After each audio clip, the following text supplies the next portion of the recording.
bem-vindos a mais essa aula do curso do CEPEC sobre a obra do professor Juarez Tavares.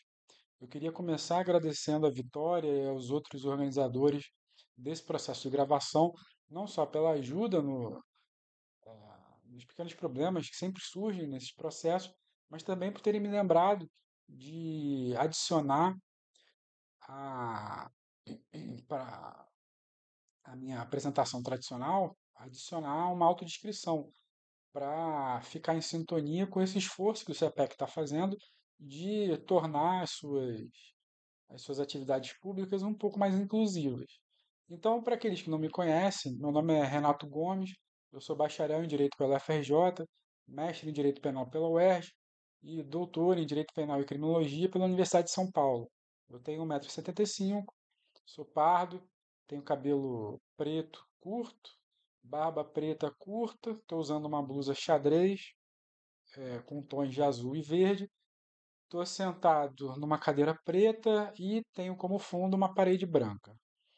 Ah, Começo agradecendo o convite do Maurício e celebrando mais essa atividade do CEPEC pela importância que a obra e as contribuições do professor Tavares, não só no Brasil, mas no mundo, porque vale a pena lembrar que o professor Juarez Tavares, ele é, ele é uma referência assim, relevante não só na doutrina brasileira, mas ele é uma referência internacional. Ele é uma referência, inclusive, naqueles países que estão muito mais acostumados em exportar autor do que importar autor.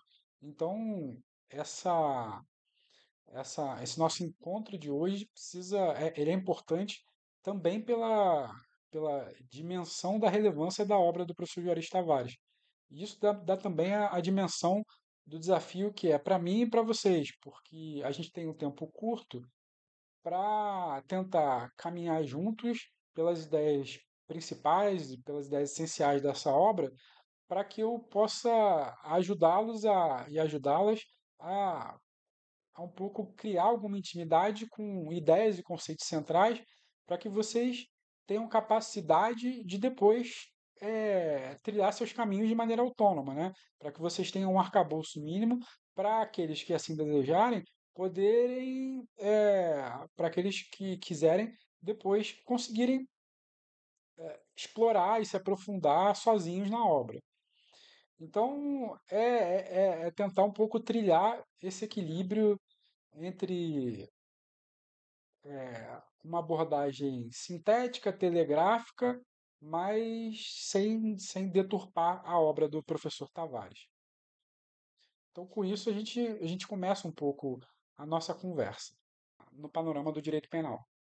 Então, a gente precisa começar a nossa conversa lembrando que tanto para o professor Juarez Tavares quanto para os outros dois professores que formam a trinca dos autores mais importantes do direito penal atual, que são o professor Juarez Tavares, o professor Juarez Cirino e o professor Nilo Batista, para esses três autores, uma das principais funções da teoria do delito e do direito penal é justamente a contenção de poder punitivo.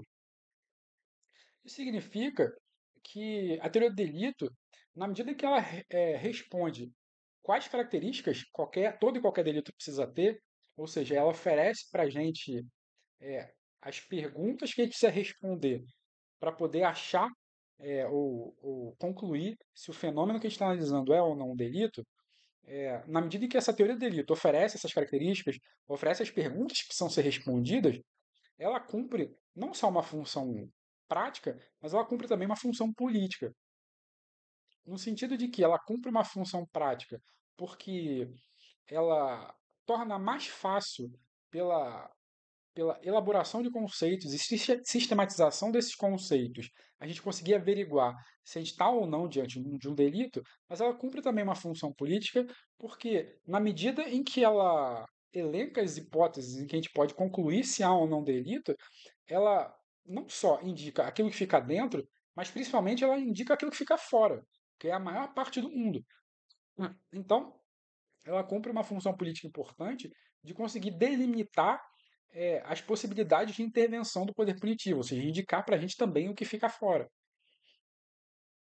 E, e mais importante, ou tão importante quanto essas características e as perguntas que ensejam essas características, que vão dizer para a gente se aquilo é ou não um crime, se aquilo é ou não um delito, é ter em mente que, tão importante quanto isso, é a ordem em que essas características, em que essas perguntas vão ser respondidas. Porque, como a maior parte dos fenômenos complexos, o crime, enquanto um fenômeno complexo, ele dificilmente pode ser é, compreendido ou entendido por uma abordagem, né, unidimensional. Então, a pergunta o que é delito, para a gente poder abordar esse fenômeno complexo de maneira melhor, mais profunda, mais coerente, precisa ser desdobrada em outras subperguntas que vão dizer respeito às características do delito. A ordem em que essas subperguntas vão ser propostas, elas também importam entre si. E um exemplo que eu dou com frequência disso, é um exemplo um pouco lúdico, mas que eu acho ilustrativo, é o do jogo Quem Sou Eu, que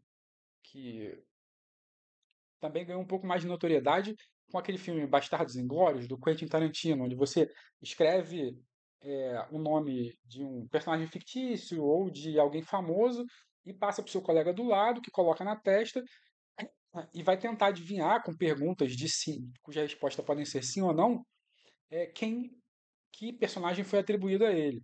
Então você pode escrever, por exemplo, eu sou um dragão do Tolkien. Eu sou o Super-Homem. Eu sou o Batman. Ou eu sou um ex-presidente da República específico. Eu sou o Getúlio Vargas, por exemplo. Ah, e eu digo isso porque, se a gente for pensar com cuidado, é frequentemente a estratégia mais lúcida ou a estratégia mais eficaz para esse tipo de jogo, você começar com perguntas mais abrangentes para depois você ir especificando, né? Para você ir posteriormente realizando perguntas mais específicas, mais peculiares. Então, por exemplo, seria mais profícuo eu primeiro perguntar se eu sou um ser humano, eu primeiro perguntar se eu sou um personagem fictício ou não, eu primeiro perguntar, para depois perguntar se eu sou um ser humano, se eu estou vivo, se eu sou brasileiro ou se eu sou estrangeiro, se eu sou do sexo masculino ou não. Então você começa com coisas mais genéricas, mais gerais, e depois vai fazendo coisas mais específicas.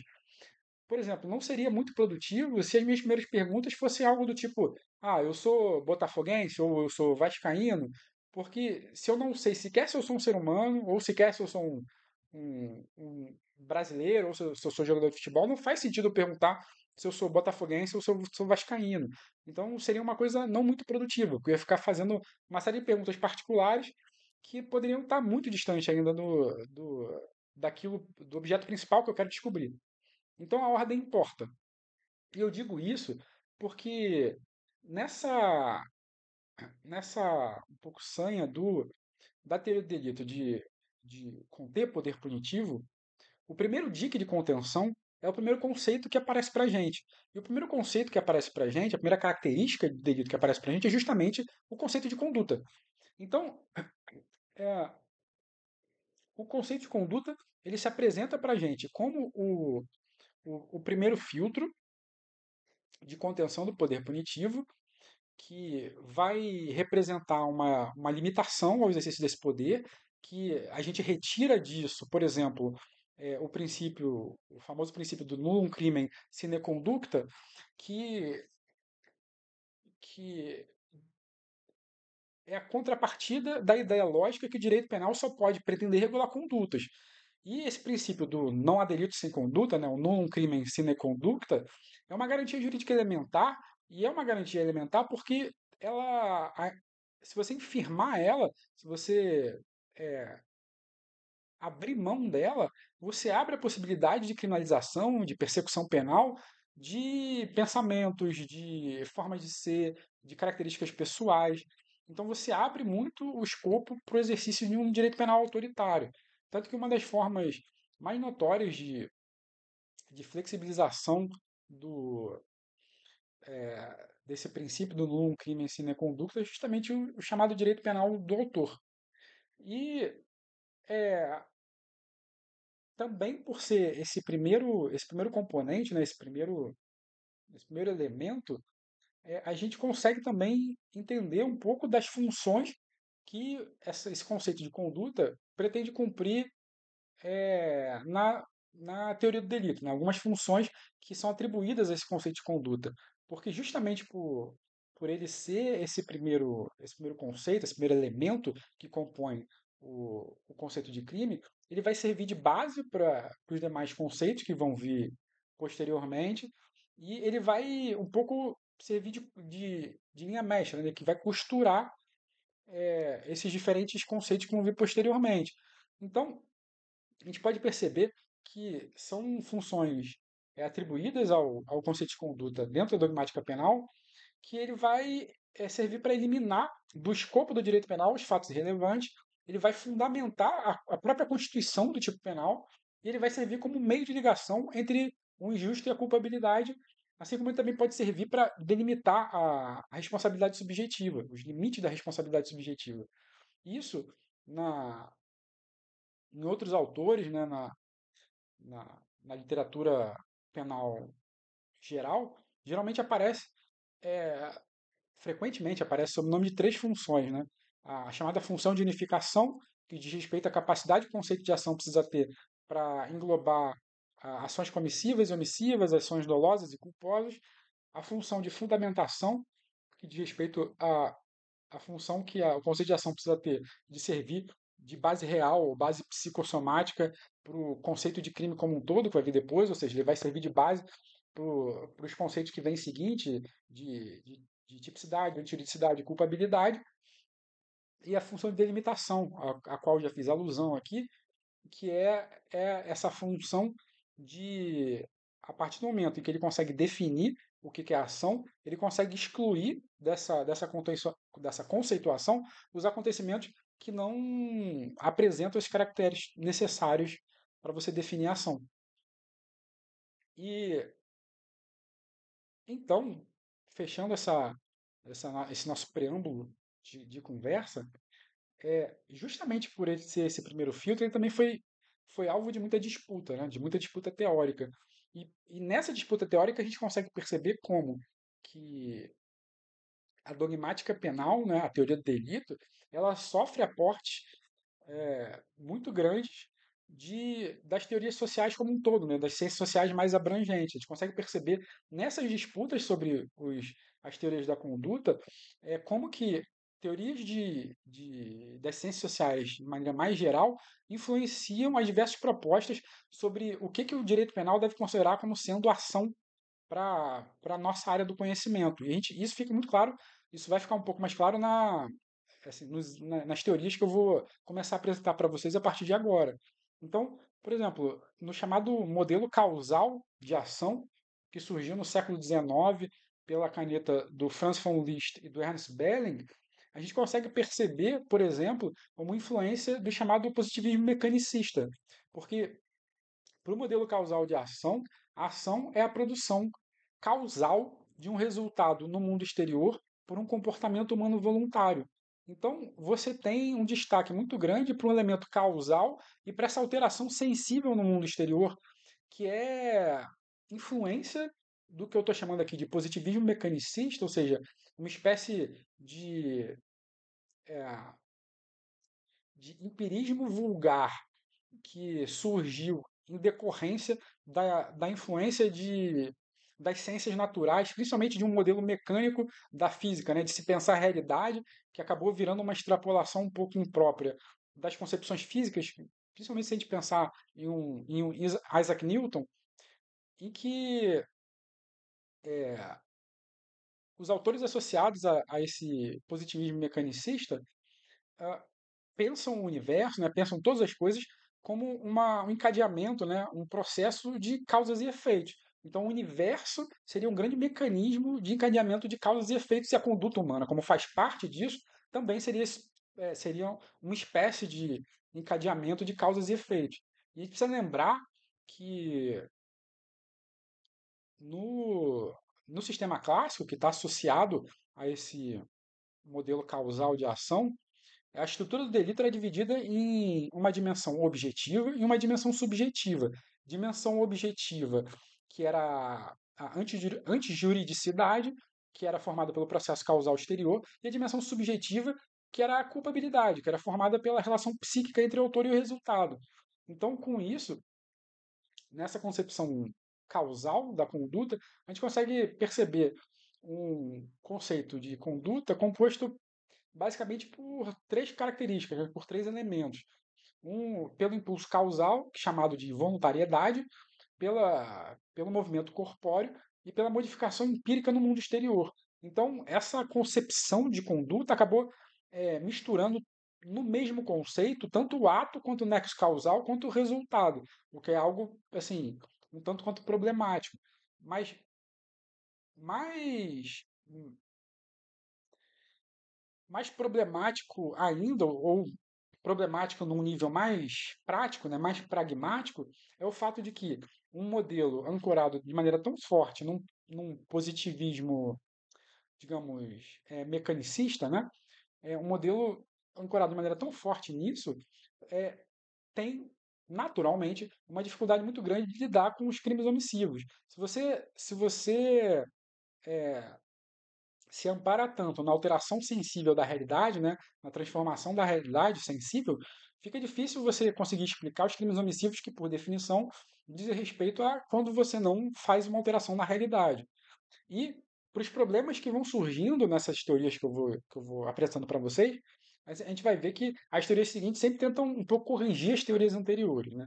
E é nesse sentido que a gente é, se depara com o chamado modelo finalista, ou teoria finalista, do Hans Welzel, que surgiu ali no primeiro terço do século XX, e que conceitua a ação como a realização de atividade final pela qual o saber causal, seja o saber causal adquirido pela experiência ou cristalizado pela ciência, ele permite prever as consequências possíveis da ação e, com isso, propor diferentes fins e dirigir a atividade para a realização do fim.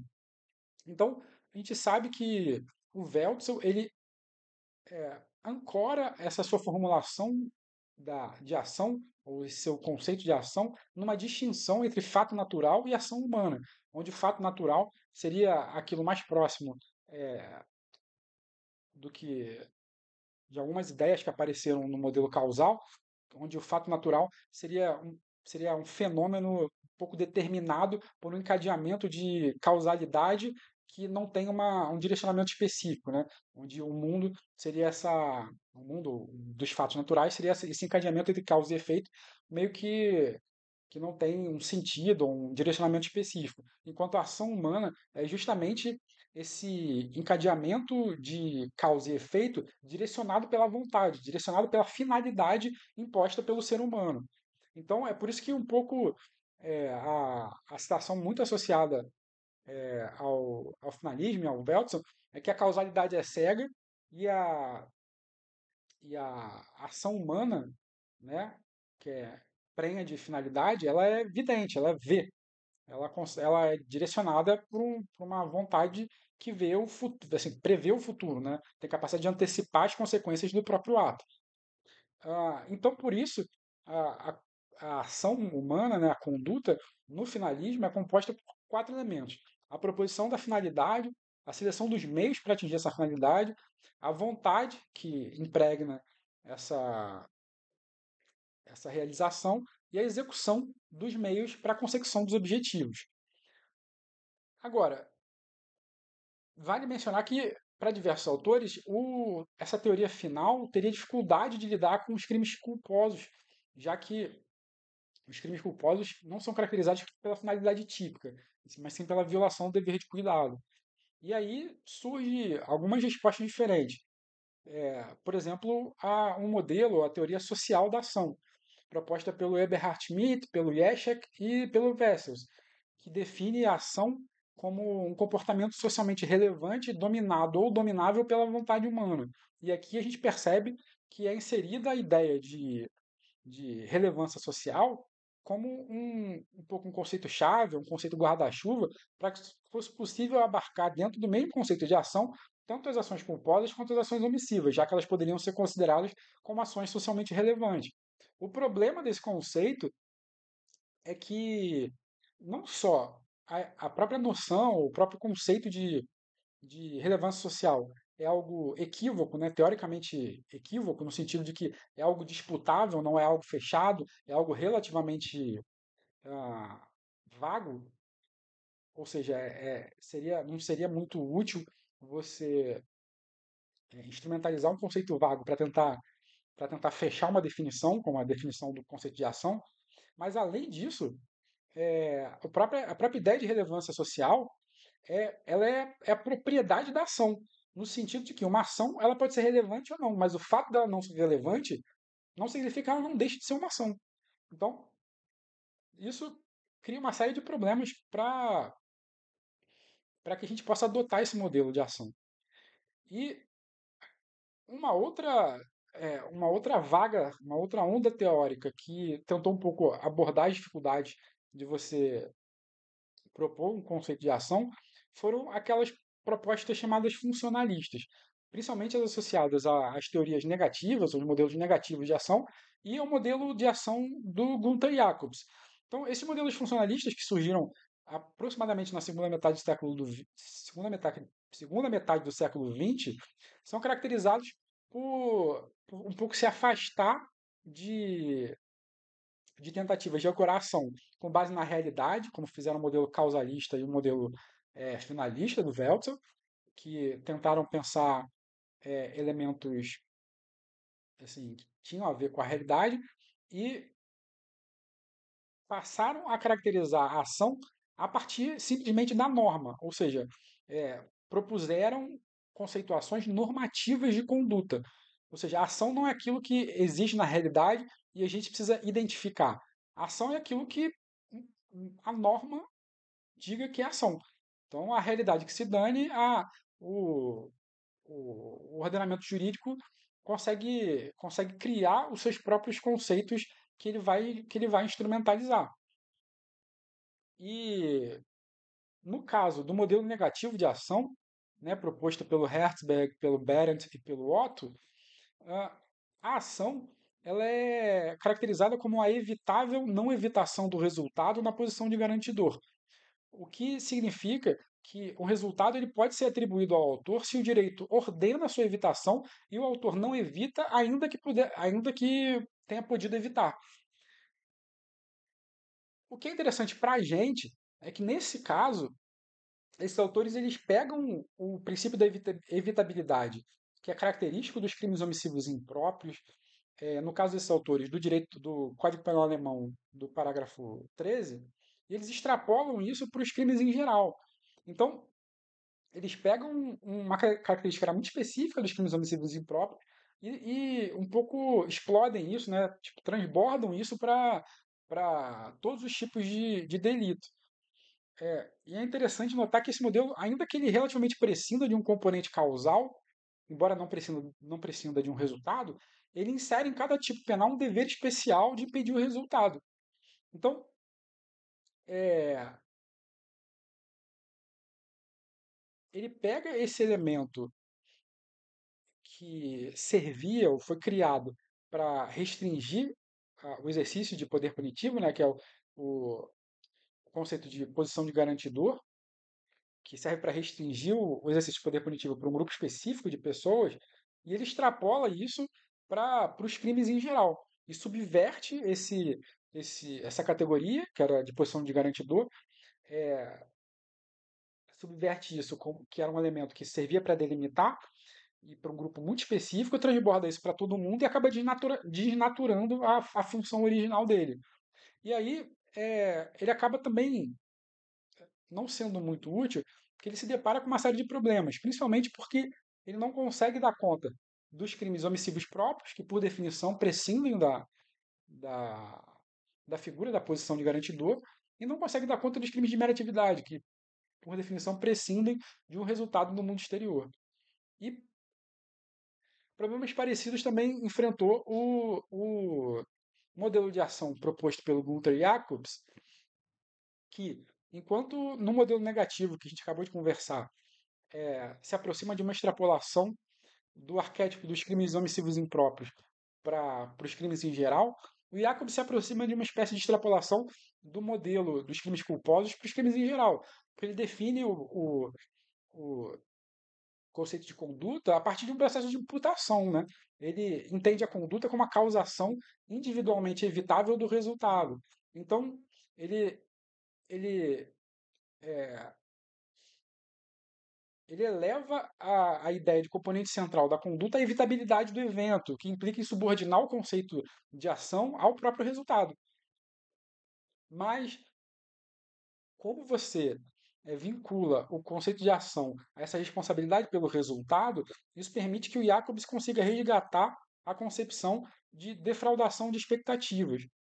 Porque, se a gente for pensar, nesses modelos funcionais,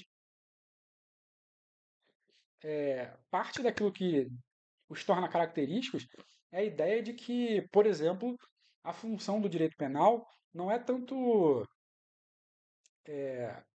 não deve ser tanto construído ao redor da lesão de bens jurídicos, mas ao redor da lesão de estabilidade da norma, né? Então a ideia aqui é proteger a estabilidade normativa para impedir a defraudação ou a frustração de expectativas. Então você tem aqui é, uma definição de ação que passa a ser definida a partir do seu aspecto negativo, né? Como a partir da ideia de descumprimento de deveres. E, de novo, são problemas muito semelhantes ao que você tinha com os modelos negativos. E também propõe uma solução alternativa chamada, o chamado modelo pessoal, ou personalista de ação, formulado pelo Claudio Roxin, que conceitua a ação como uma manifestação da personalidade, que é uma proposição bastante, assim, tem uma beleza bastante distinta, especialmente pelo seu caráter sintético, né? É uma proposição bastante sintética, que mesmo sendo sintética, consegue englobar nela tanto as condutas omissivas quanto as condutas culposas. Você consegue considerar as duas como manifestação da personalidade. O problema é que essa formulação se depara com algumas assim, questões muito específicas. Primeiro, próprio conceito de personalidade ele é um conceito disputado, é um conceito equívoco mesmo nas disciplinas psi. Então, ele é alvo de disputa mesmo na psicanálise, na psicologia e na psiquiatria. E mais do que isso, o conceito de personalidade ele não permite que a gente diga que estão sob o controle do ego todos os fenômenos que podem ser definidos como sendo sua manifestação. Então, a gente pode encontrar, por exemplo, na literatura da psicanálise, a ideia de que existem pulsões instintuais reprimidas do id que podem assaltar o ego sob forma de fobias, obsessões ou atos falhos e que não estão sob o controle do ego e que nem tão coibidas pelas ingerências do superego. Isso torna esse um modelo difícil da gente incorporar.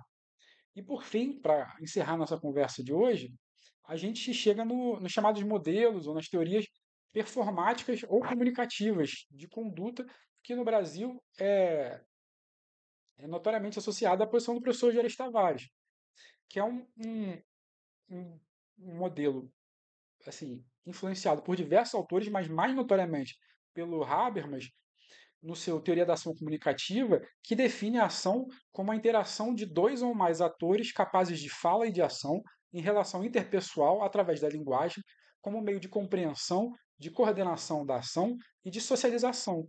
O que é interessante, porque quando a gente vai traduzir isso para a esfera penal, a gente percebe que o professor Jerez Tavares, ao definir o seu conceito de ação, ele indica que a ação penalmente relevante pressupõe um sujeito capaz de se orientar por parâmetros empíricos e normativos de referência, e que esse sujeito só pode se orientar na vida social se ele consegue compreender todos os elementos que compõem o contexto dessa vida, e é o contexto, e é justamente esse contexto que permite ao sujeito conhecer os parâmetros empíricos e normativos da sua atuação. Então, como a conduta é avaliada a partir da norma penal, e a gente está tratando aqui, no caso do professor Juarez Tavares, de um conceito normativo de conduta, então, como a conduta é avaliada a partir da norma penal, também se estendem a essa norma penal as exigências de validade da conduta e do sujeito.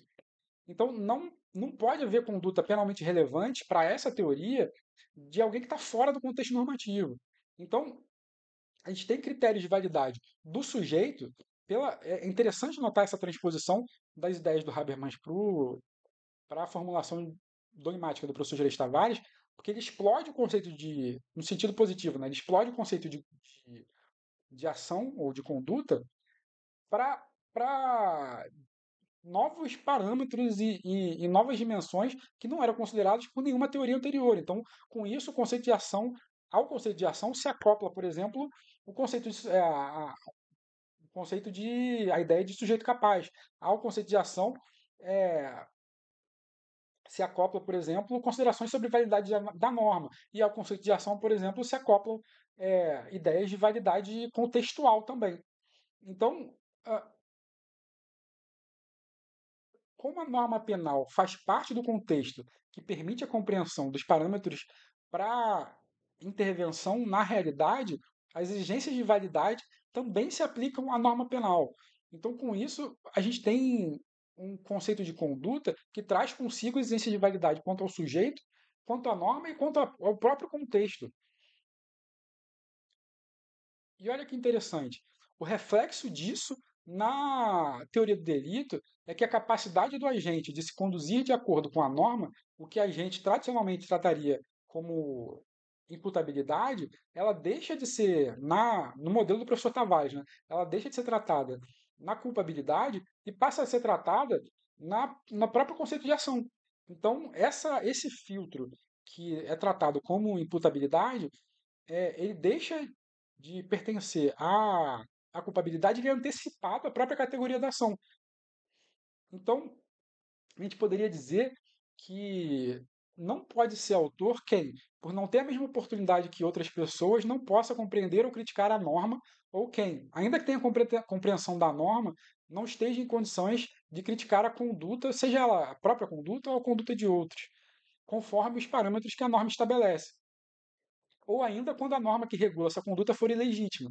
Então, olha que interessante, a gente agrega uma série de novos critérios em relação ao sujeito, às normas e ao próprio contexto, né? A própria legitimidade, ou seja, o contexto em que a norma foi produzida, que traz critérios de validade ou legitimidade em relação a essa própria norma. Eu espero que isso deixe claro que essa é uma discussão que se desdobra para esferas, assim, para muito além da dogmática penal, tendo considerações sociológicas, políticas, filosóficas, e é o que torna a nossa discussão tão interessante, e eu espero que seja também o que anime vocês a voltarem para as próximas etapas desse curso.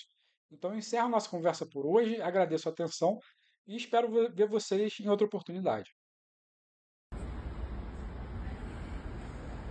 Falar sobre Juarez Tavares, para mim, que sou um pouco com seus companheiros de jornada, é sempre uma missão muito agradável, porque Juarez Tavares é, sem nenhuma dúvida, o grande penalista do seu tempo, o grande penalista dessa transição entre esses novos penalistas, né, do século XXI brasileiros, né, e aquela escola, digamos, que vai de Aníbal Bruno a Heleno Fragoso.